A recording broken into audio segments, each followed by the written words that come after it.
भारत के खिलाफ साजिशें रचता चीन अब अरुणाचल प्रदेश पर भी अपनी नजरें गड़ाए बैठा है। अरुणाचल को हड़पने और एलएसी के इस पार भारत के इलाकों पर कब्जा करने के लिए उसने एक नई चाल चल दी है। एक तरफ तो चीन एलएसी पर हजारों की तादाद में पीएलए के सैनिकों की तैनाती बढ़ा रहा है, विध्वंसक हथियारों का जमावड़ा लगा रहा है, तो वहीं दूसरी ओर जिनपिंग की सेना भारत के खिलाफ पहाड़ों में जंगी फितूर को आगे बढ़ा रही है और भारत के खिलाफ तिब्बत के लोगों की फौज भी खड़ी कर रही है।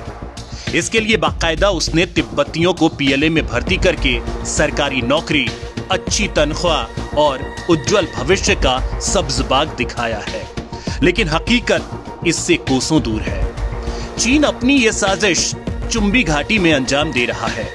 यहाँ पर सैकड़ों की तादाद में तिब्बती लड़ाके तैयार किए जा रहे हैं। चुम्बी घाटी सिक्किम और भूटान के बीच का एक इलाका है जो तिब्बती पठार का ही एक अंग है।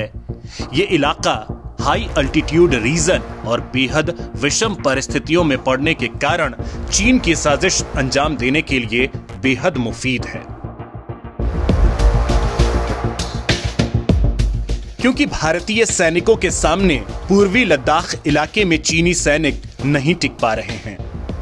पिछले साल से अब तक चीन को उस इलाके में तैनात किए गए अपने सैनिकों में से 90% सैनिक बदलने पड़े थे, जो अब तक जारी है, क्योंकि -30 डिग्री के जिस तापमान और बेहद कम ऑक्सीजन वाली जानलेवा परिस्थितियों में भारतीय सैनिक साल भर डटे रहते हैं, वहां चीन के चिकन हार्टेड सैनिक तैनाती के दौरान बीमार पड़ने लगे थे। उनके मुंह और नाक से खून आने लगा था, उनकी हालत बेहद पतली हो गई थी। लेकिन अपने कमजोर सैनिकों की हालत खराब होने की खबरें चीन ने मीडिया से छिपाई भी रखी थी। इसीलिए अब भारत से मुकाबला करने के लिए चीन ने अपने सैनिकों पर भरोसा करने के बजाय तिब्बत के लोगों को ही अपनी सेना में भर्ती करना शुरू कर दिया है। बाकायदा उनकी ट्रेनिंग कराई जा रही है, उन्हें युद्ध लड़ने के गुर सिखाए जा रहे हैं, उन्हें मोर्चाबंदी की बारीकियां बताई जा रही हैं, ताकि वक्त पड़ने पर चीन अपने कमजोर सैनिकों की फौज शोकेस में सजा कर रखे और भारत के खिलाफ हथियार के तौर पर स्वायत्त क्षेत्र तिब्बत के मासूम लोगों को इस्तेमाल करता रहे। ऐसा कई बार साबित हो चुका है कि चीनी सेना में शामिल हान समुदाय के लोग तकनीकी तौर पर तो तेज होते हैं, लेकिन कॉम्बैट यानी जमीनी लड़ाई के लिए ये चीनी सबसे नाजुक माने जाते हैं। ऐसे में तिब्बत में एलएसी पर भारत से मिली चुनौती के बाद चीन का अपने सैनिकों पर से भरोसा उठ चुका है। लिहाजा चीन उसी परिवेश में पले बढ़े और एलएसी के इलाकों के बारे में पूरी जानकारी रखने वाले तिब्बतियों की मिलिशिया फोर्स बना रहा है। दरअसल 73 दिन तक डोकलाम में चले गतिरोध में जिस तरह भारत ने सामरिक और कूटनीतिक स्तर पर चीन को पटखनी दी, उसके बाद से ड्रैगन का ध्यान इस इलाके में ज्यादा है। उस समय तो चीन को भारतीय सेना के मूवमेंट और मिलिट्री की टेक्निकल स्टाइल के बारे में पता ही नहीं था, लिहाजा भारत के सामने चीन को मुंह की खानी पड़ी थी, जिसके बाद से चीन अलर्ट मोड पर है। ऐसे में अब चीन ने भारतीय सेना की मूवमेंट पर नजर रखने के लिए न सिर्फ बेहद एडवांस्ड सर्विलांस इक्विपमेंट्स लगाए हैं, बल्कि चुम्बी वैली से सटे तिब्बत के यादोंग काउंटी में रहने वाले तिब्बतियों को भारत और भूटान की सैन्य गतिविधियों पर नजर रखने की ट्रेनिंग देने में लगा हुआ है। खुफिया रिपोर्ट्स के मुताबिक चीन सिक्किम के दूसरी ओर तिब्बत के यादोंग और इसके आसपास के इलाकों में अपने जासूसों का नेटवर्क तैयार कर रहा है। इन जासूसों को भारत और भूटान के खिलाफ ऑपरेशंस अंजाम देने के लिए सूचनाएं इकट्ठी करने के मिशन पर लगाया जाएगा। जासूसों की इस फौज को चीन ने नाम दिया है मिलिशिया ग्रुप का।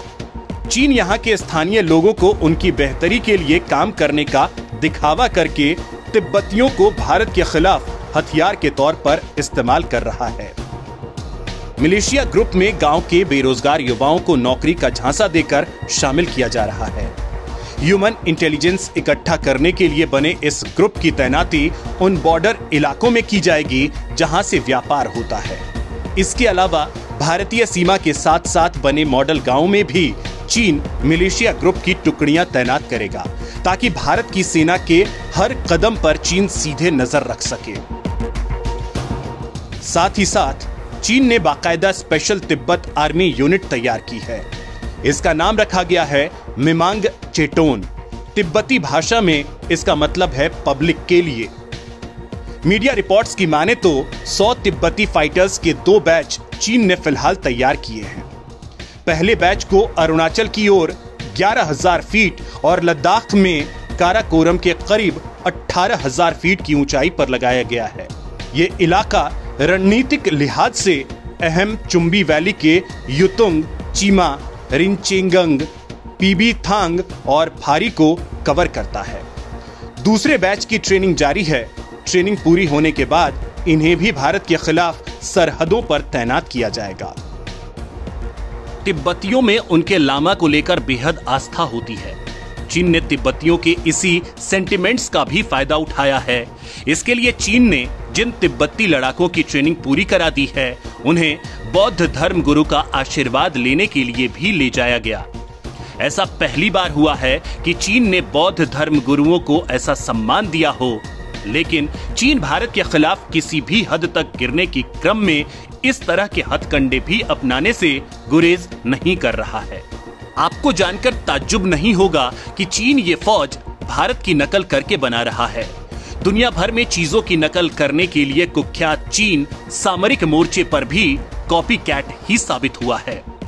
भारत 60 साल पहले ही 7 विकास बटालियन नाम की तिब्बती युवाओं की स्पेशल फ्रंटियर फोर्स यानी SFF बना चुका है। इस बटालियन का कोड 22 है। इसे इस्टेब्लिशमेंट 22 भी कहते हैं। इस स्पेशल फोर्स में सिर्फ तिब्बत के निर्वासित नागरिकों को ही तरजीह दी जाती है। नवंबर 1962 में चीन के साथ पहली जंग के बाद ही स्पेशल फोर्स बन गई थी। 1971 में पाकिस्तान के खिलाफ जंग और कारगिल वॉर में भी स्पेशल फ्रंटियर फोर्स ने दुश्मनों के छक्के छुड़ाए थे। पिछले साल गलवान घाटी में इसी फोर्स ने चीन के सैनिकों को भारतीय जवानों के सामने घुटने टेकने पर मजबूर कर दिया था। चीनी सेना में साल 2010 में 21 लाख मूल रूप से चीनी यानी हान वंशी सैनिक थे, जबकि तिब्बती युवाओं की तादाद केवल 4,300 थी। अब वो इस तादाद को तो बढ़ाना चाहता है, लेकिन चरणबद्ध तरीके से। चीन को इस बात का भी डर है कि कहीं ये नए सैनिक ट्रेनिंग के बाद तिब्बत की आजादी को लेकर मोर्चा न खोल दें, क्योंकि तिब्बती चीन के अधिकार में रहने का विरोध करते हैं। वो खुद की स्वायत्तता चाहते हैं। चीन के तिब्बत पर कब्जा करने के 70 साल बाद भी तिब्बतियों की नाराजगी खत्म नहीं हुई है। चीन अब तिब्बत के लोगों पर लगातार दबाव बना रहा है। चीन की संस्कृति, भाषा को पूरी तरह से अपना लिया जाए, जिसके लिए उसने तिब्बती भाषा में पढ़ाई कराने वाले स्कूल भी बंद करा दिए हैं। इसीलिए उन्हें ऐसी ड्यूटियां दी जा रही हैं जो सीधे ऑपरेशन से जुड़ी नहीं हैं। उन्हें जासूसी कर भारतीय सेना की मूवमेंट पर नजर रखना और नाका चेक पोस्ट पर तैनाती का काम दिया जा रहा है। हालांकि युद्ध के हालात में इन्हें सैनिक के तौर पर भी चीन जरूर भारत के सामने करेगा, लेकिन फिलहाल इन्हें ना तो कोई रैंक दी गई है और ना ही कोई वर्दी दी गई है। चीन तिब्बत के लोगों की अहमियत को उस दिन से ज्यादा जानने लगा जब पिछले साल भारत की स्पेशल फ्रंटियर फोर्स में शामिल तिब्बत के सैनिकों ने पैंगोंग के दक्षिण छोर पर महत्वपूर्ण चोटियों को अपने कब्जे में ले लिया था। चीनी सरकार की वेबसाइट के मुताबिक इस साल के शुरुआती 3 महीने में ही 3,800 तिब्बती युवाओं ने पीएलए में भर्ती के लिए आवेदन किया है और इन युवाओं को पीएलए के अलग अलग ट्रेनिंग कैंप्स में ट्रेनिंग के लिए ले जाया गया है।